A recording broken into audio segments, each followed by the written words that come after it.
So have you got any like tells or sort of triggers that you use when you to catch yourself when you find, okay, my mindset is starting to slip into a negative space? Have you got any little triggers that make you think, oh, I need to switch this now before it slips too far?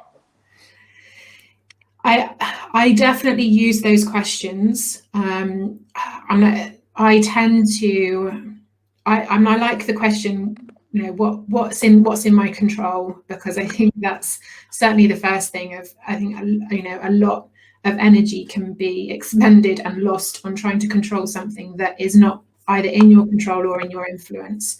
So I think that's probably the first step. Then, you know, what I start to think about, if it's something that's past, what have I learned? You know, what have I learned about myself? What have I learned about other people? What have I learned about this situation? The information that I want to hold on to that will be useful to me in the future. I think letting things go is a big part of it, of actually, if I can't control it, I can't influence it, and I can't change it, then I need to let it go. That acceptance mindset has been really key for me in being able to just acknowledge sometimes that I'm not going to get all of the answers. I might not get an explanation or an apology, or you know, I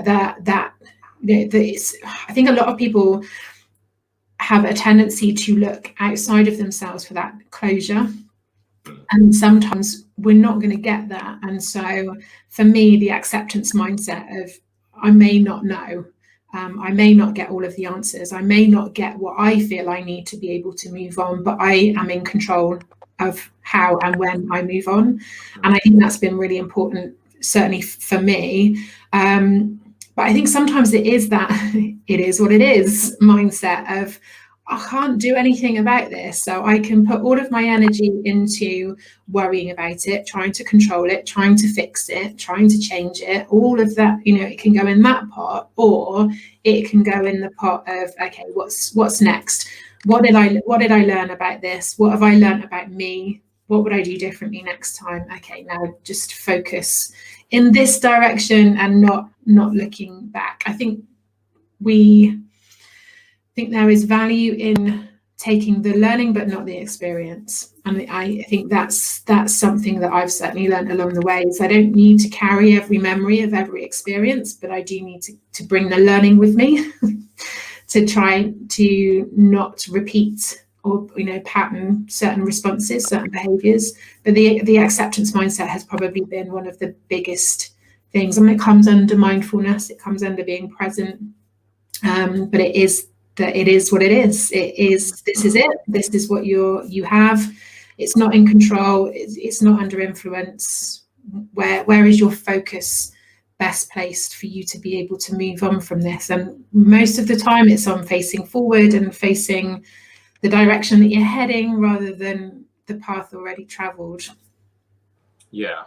I like the piece about acceptance. I think kind of whenever there's negative things that maybe happen, or circumstances which maybe don't feel fair and things like that, I always kind of try to look at it slightly logically and just think of the sort of opposites kind of theory, where if I'm in a negative space or something negative's happened, that's because it's just one end of a spectrum that exists in life. So I won't just stay here.